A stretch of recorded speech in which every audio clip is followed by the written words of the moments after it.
para gravar aqui. Vejam, por favor, se vocês estão conseguindo. Deixa eu achar aqui a minha apostila. Ué, onde que eu coloquei a apostila? Beleza. Vê se vocês estão conseguindo ver a tela da minha apostila aqui. Estão conseguindo? Tranquilo? Sim. Beleza. Vamos lá, questão número 11, tá? Principais epicentros de terremotos na Terra. Primeiro, nós sabemos que terremotos são dos reflexos, né, de todo o dinamismo terrestre, né? E quando a gente fala de dinamismo terrestre, eu quero que você entenda o seguinte: a gente tem essa falsa ideia que a superfície terrestre é estável, né? Igual, por exemplo, vocês estão aí agora, tranquilões na casa de vocês, aquela coisa toda, tô aqui, beleza? Cara, não tô sentindo nada, tudo tranquilo. Na verdade, isso é um equívoco, né? A superfície terrestre, ela tá em constante mudança, em constante transformação, em constante dinamismo.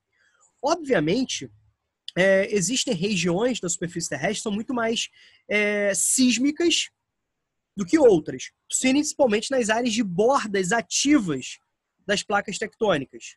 Tá legal? Principalmente nas bordas ativas. Então, quando a gente fala do Brasil, por exemplo, né, se a gente pegar, por exemplo, nesse mapa, né, o Brasil está bem localizado na região central da placa sul-americana. E com isso ele está afastado das bordas, né, ativas dessa placa, tanto da borda de divergência em relação à placa sul-americana, como da borda de convergência, né, em relação à placa de Nazca. Tá legal? Em relação à placa sul-americana, nós temos, né, a ampliação do assoalho marinho, matéria dessa semana, matéria que está lá para vocês na plataforma, né? Movimentos tectônicos, extremamente importante esse assunto para os vestibulares, tá bom? Depois vocês dão uma olhadinha lá, com calma, com atenção. E aqui nós temos a formação de um processo de choque, a um processo de subducção, criação de uma fossa, a um processo, né, de enrugamento, soerguimento no relevo, formação na cordilheira dos Andes, tá legal? O que é importante perceber? É falsa a ideia que o Brasil ele é isento, ele é estável, ele é isento de tremores de terras. Tá? Temos terremotos no Brasil? Temos terremotos no Brasil, né? Só que são de magnitudes muito mais modestas quando comparados, por exemplo, aos nossos vizinhos andinos, quando comparados, por exemplo, ao Japão, que o Japão é formado por um processo de choque de duas placas, né, oceânicas, que gera um processo de sorgimento de enrugamento. Tá legal? Beleza? Que são áreas extremamente ativas. Quando, por exemplo, a placa, né, indiana, que se choca com a placa euroasiática, dando origem ao Himalaia, que são uma área de grande sismicidade. Então, a gente consegue perceber que nos jornais, nas notícias, nos telejornais, notícias, né, de tremores de terras nessas regiões, tá bom? Na região, né, dos Estados Unidos, em porções ali da Califórnia, né? No Haiti, né, em porções ali que são movimentos tangenciais, na Califórnia, na Falha de Santo André, ali no Haiti nós temos movimentos tangenciais, mas não importa, certo? Independente do movimento, nós temos ali grande liberação de energia e muitos tremores, tá bom? Assim, os tremores convergentes são muito maiores em termos de magnitude, tá legal? A magnitude é muito maior nessas áreas de choque, nessas áreas de convergência, nessas áreas destrutivas. Os tremores tangenciais, né, que são aqueles caminhares lado a lado, onde você não tem construção nem destruição, você tem conservação. Por isso que esses movimentos eles são chamados de tangenciais, transformantes ou conservativos. As placas vão se roçando, né, vão caminhando lado a lado.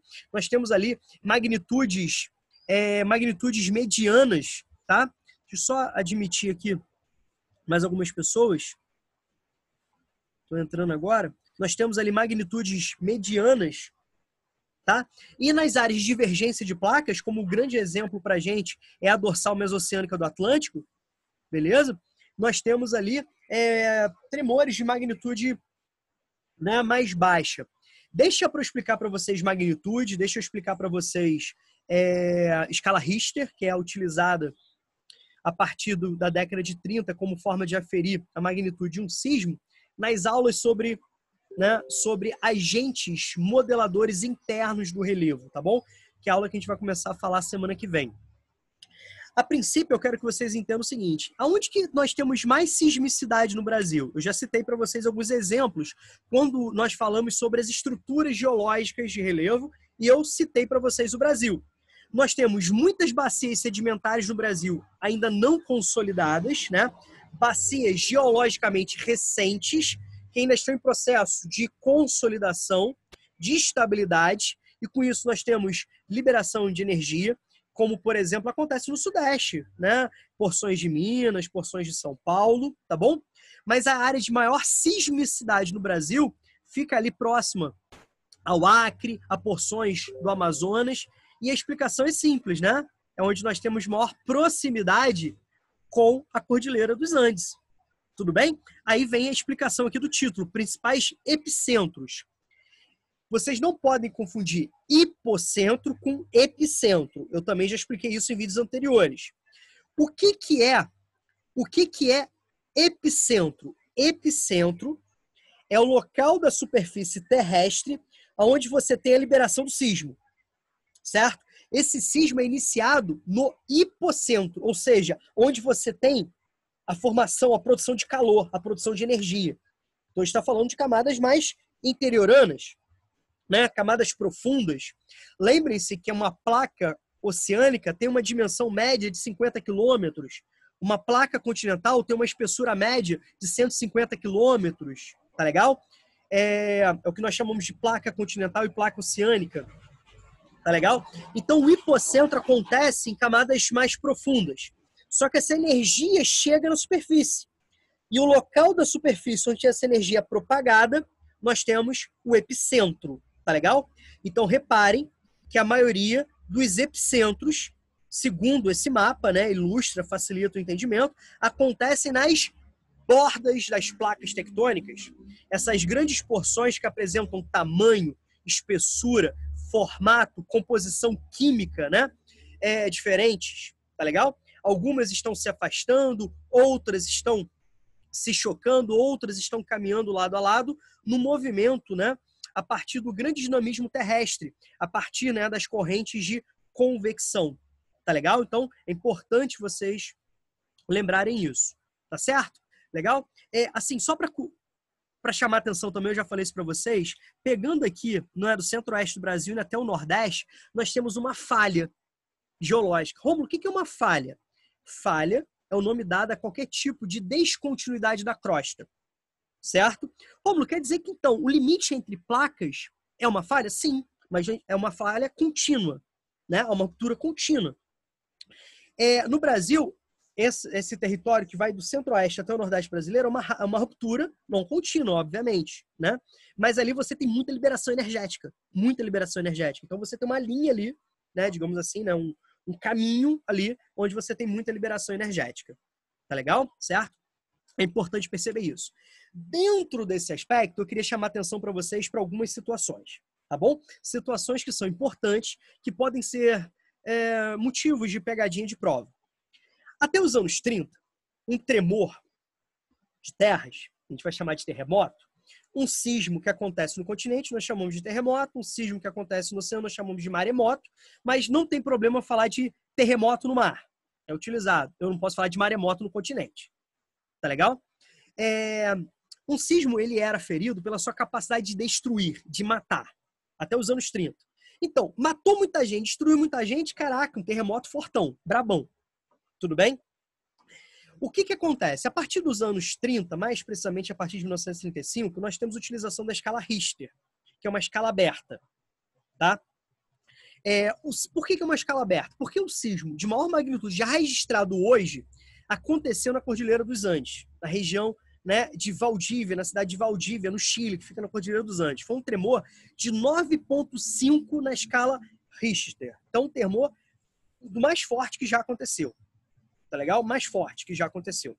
Tá legal? Foi o tremor mais forte que já aconteceu ali. Então, ali, a nossa referência maior é o 9,5, mas isso não impede que aconteça um tremor de magnitude maior. Tá entendendo? Não impede. Então, por isso que é uma escala aberta. Quando você está falando na escala Richter, escala 1, 2, 3, quando você passa de 1 para 2, significa que é um tremor 10 vezes mais potente. Quando você passa da 2 para 3, significa que é um tremor 10 vezes mais potente que na escala 2.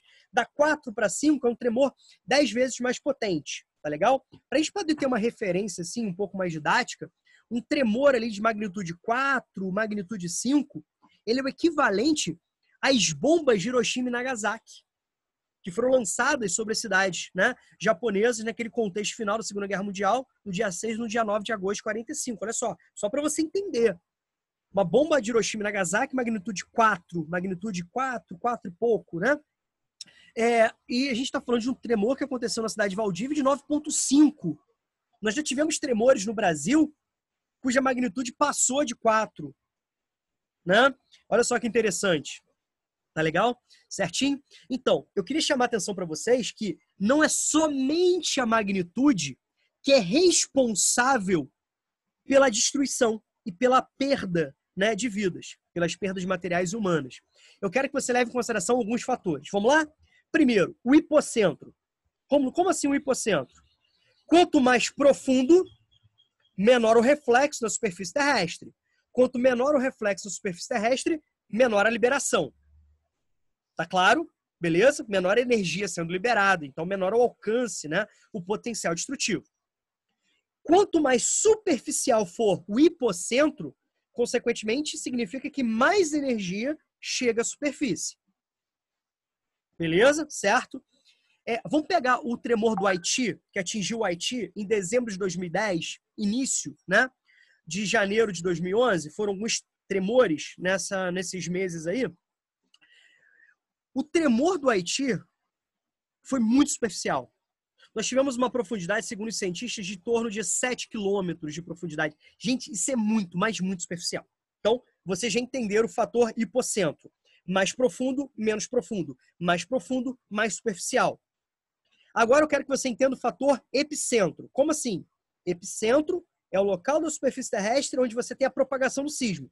Se esse epicentro acontecer em regiões próximas às cidades de maior concentração populacional, ou seja, em áreas de maior aglomeração urbana populacional, consequentemente a destruição vai ser maior. Vocês concordam? Beleza? É diferente de um epicentro que acontece em regiões mais afastadas, de menor presença de aglomerados urbanos. Bacana? Gente, o terremoto do Haiti foi superficial e o epicentro foi Porto Príncipe, principal cidade do Haiti. Terceiro, tudo bem ou não? Terceiro fator, o desenvolvimento socioeconômico. Você fala, porra, qual a relação do desenvolvimento socioeconômico com a questão de perdas materiais humanas? Simples. Você pega, por exemplo, o terremoto do Japão, como eu citei para vocês, que está numa área de convergência de placas oceânicas. Cara, o território do Japão é uma ilha, né, cuja formação tem a ver com irrigamento, né? É um processo, né, de formação de uma estrutura continental, uma estrutura insular, né? A partir do momento que esse enrugamento ultrapassa o limite oceânico, ou seja, ganhando altitudes positivas. Tá legal? Cara, mas você pode perceber, se a gente comparar tremores no Japão, onde a magnitude é muito maior, tá? Onde a magnitude é muito maior do que aconteceu, por exemplo, né, em outros locais do planeta, o número de mortes é muito menor. Romulo, mas você está falando que o Japão ali está no choque, o epicentro é ali. Sim. Só que a gente está falando da desigualdade socioeconômica, né? Assim, a infraestrutura da engenharia civil já é adaptada, já é adequada para tentar minimizar isso. Então você tem, por exemplo, prédios que funcionam com um sistema de amortecimento como fossem molas. As estruturas de concreto são revestidas com uma liga metálica, né, que funciona como se fosse uma tela metálica. Quando você tem uma ruptura do concreto, impede que essas estruturas... Gente, desculpa meu cachorro latindo, tá? Essas estruturas aí, elas evitam que elas caiam na cabeça das pessoas. Então, assim, você tem treinamento e a capacidade de reconstrução é muito rápida. Então, tudo isso minimiza. Você tem abrigos específicos, né? Então, tudo isso minimiza as perdas materiais humanas. Aí você chega no Haiti, o hipocentro muito superficial, o epicentro em Porto Príncipe e o país, né, de baixíssimo desenvolvimento, o país mais pobre da América Latina, se a gente pegar por IDH. Tá legal? Então, o número de mortes foi absurdo e até hoje não foi reconstruído. E, ao mesmo tempo, o tremor do Haiti, que gerou um processo de estruturação muito forte, desorganização muito forte, pobreza, miséria sendo aprofundada, gerou situações como de cólera, por exemplo, pela destruição de uma infraestrutura sanitária já muito ineficiente, já muito aquém do ideal, né, prorrogando momentos assim muito sérios, né? bacana, muito complicados. Deixa eu só pegar meu cachorro aqui que está destruindo a planta, só um instantinho.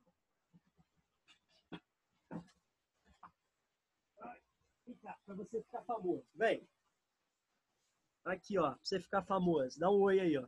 Fala assim, porra, eu tô destruindo tudo, tô atrapalhando a aula de vocês. Fala oi, meu nome é Benjamin. Aqui, agora vai pra lá, Benjamin. Vai pra lá, vai. Desculpa, gente, mas é isso. Trabalhar em casa é assim que funciona. Vamos lá. Pegue, por exemplo, agora, com essas explicações que eu dei para vocês, o segundo mapa. Mortos em terremotos por milhões. Repararam? Repare quando a gente está falando de mortes, a gente não tem que levar em consideração apenas fatores físico-naturais, mas também socioeconômicos. Estão percebendo isso? Para a gente pegar mais claro, olha a continuidade aí. Terremoto no Japão, magnitude 8,9 na escala Richter. Certo? Número de mortes, 13 mil. Olha o que está chamando a atenção aí para o IDH. Obviamente o IDH é daquele momento ali. Tá legal? Daquele contexto. O IDH do Japão já não é mais esse. Tá legal? Beleza? Terremoto no Haiti. Repare que a gente está falando ali, né, de uma magnitude 7, que é uma magnitude também bastante elevada. Olha o número de mortes, 200 mil. Agora olha para o IDH. Estão entendendo como a questão está gritando para vocês que a diferença no número de mortes tem a ver com o grau de desenvolvimento socioeconômico? Estão percebendo isso? Tá? Vamos lá, então. Dentro, né, dessa realidade, nós temos aqui o item A. Explique a semelhança na causa da ocorrência de terremotos no Japão e no Haiti. Gente, no Haiti é um terremoto tangencial, né? Um tremor por movimento tectônico tangencial. Então, essa não é a semelhança. No Japão, é um movimento produzido por um choque de placas oceânicas, movimento convergente. Então, essa também não é a semelhança. Tá legal? Essa também não é a semelhança. Qual que é a semelhança? É a origem do sismo. Quando a gente fala de sismicidade, nós pensamos no grande dinamismo interno do planeta. E o que você obrigatoriamente tem que lembrar? Das correntes de convecção. Material pastoso, né, que forma o manto, próximo ao núcleo, ele se aquece, ele se eleva, aquele material vai se esfriando à medida, né, que ele vai se aproximando da crosta, região mais fria, beleza? E com isso gera um processo de mudança de densidade e você, consequentemente, você tem toda uma dinâmica, né, todo um processo de movimentos convergentes. Isso que explica o dinamismo terrestre, tá bom? Então, essas correntes de convecção, elas trazem reflexos sobre a crosta terrestre. Esses reflexos vão ficar mais claros quando nós falarmos sobre fatores endógenos modificadores do relevo. A gente vai falar de vulcões, abalos sísmicos, né? E tectonismo. Tá bom? Beleza? Gente, tá claro para vocês o item A? A pergunta A do número 11, tá tranquilo para vocês? Alguma dúvida? Olha B. Analise a diferença no impacto social. Impacto social, mortes. No Japão foram 13, né? 13 mil. E no Haiti, 200 mil. Certo? 200 mil. Complicadíssimo, né? Isso. Entre os dois países, considerando as suas situações socioeconômicas, aí você vai ter que olhar para o IDH.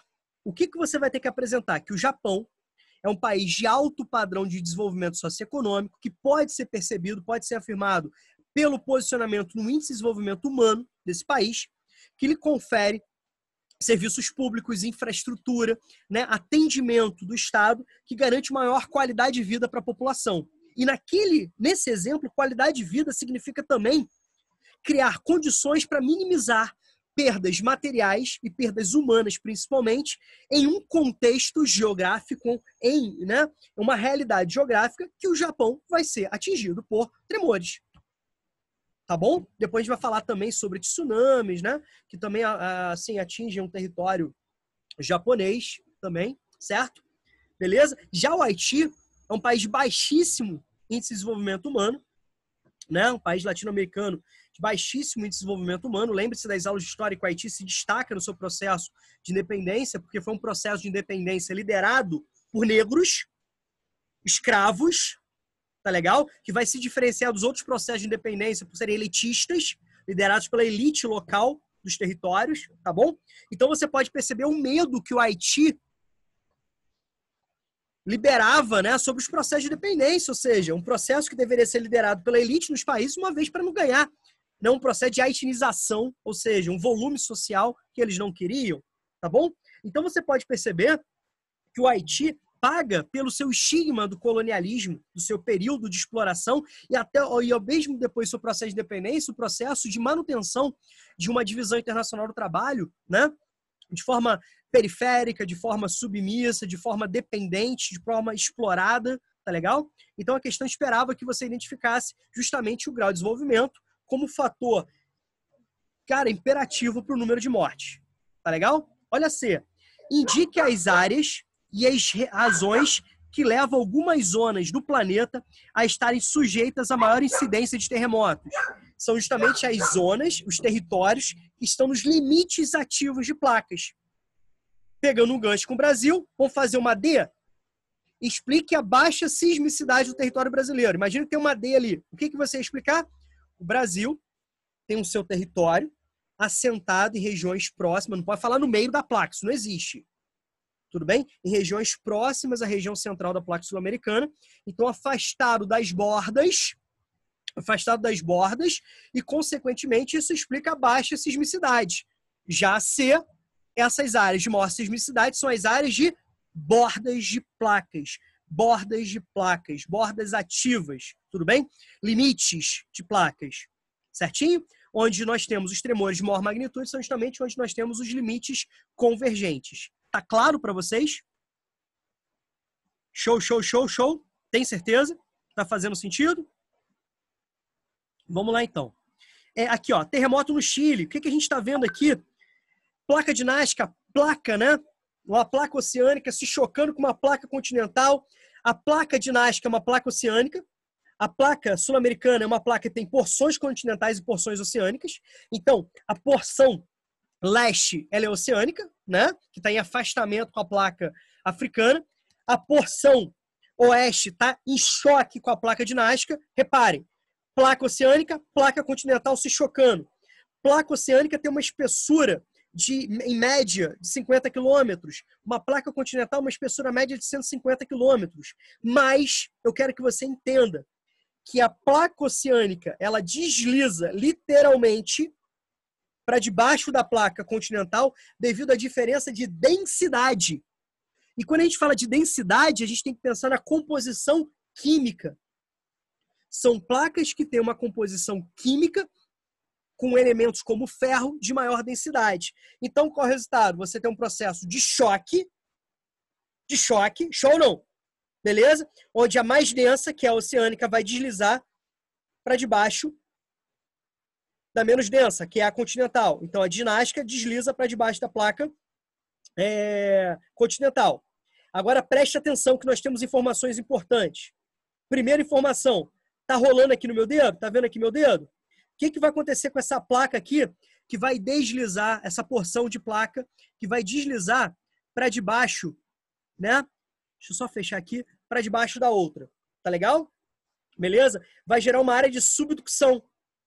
Esse material aqui vai ser destruído, e novamente, pelo calor, né? Intenso de camadas abaixo da estenosfera. Esse material vai ser derretido. Tudo bem? Nessas rochas, nós não temos presença de água acumulada. Essa água vai, né, passar de estado líquido para estado de vapor e vai se elevar. Olha a formação de vulcões aí. Essa grande pressão precisando ser liberada. Então, você vai ter estruturas que não vão resistir.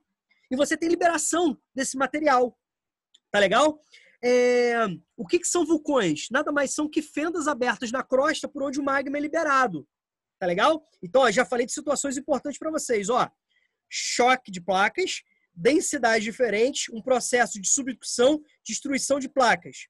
Grande liberação de energia, onde o magma atinge a superfície formando vulcões, certo? Essa placa continental gera um processo de enrugamento. E esse enrugamento também leva a um processo de soerguimento. dando origem a dobras. Dobras soerguidas. No nosso exemplo aqui, Cordilheira dos Andes. Tudo bem? Outra informação, preste atenção. Quando você tem choque de placas, pelo se deslizar dessa placa oceânica, o que você rola aqui? Você rola um processo de afunilamento dessa região, criando uma fossa. Rômulo, o que é uma fossa? Uma fossa é uma depressão oceânica. Rômulo, mas eu não sei o que é depressão. Depressão é uma área desnivelada em relação ao seu entorno. Tá legal? No vídeo que eu botei para vocês, eu fiz até uma animação. Peguei até uma animação para mostrar, para ficar mais fácil esse entendimento. Tá legal? Certo? Agora pergunta. Quando nós temos choques de duas placas oceânicas, o que acontece? Duas placas oceânicas em cidades próximas.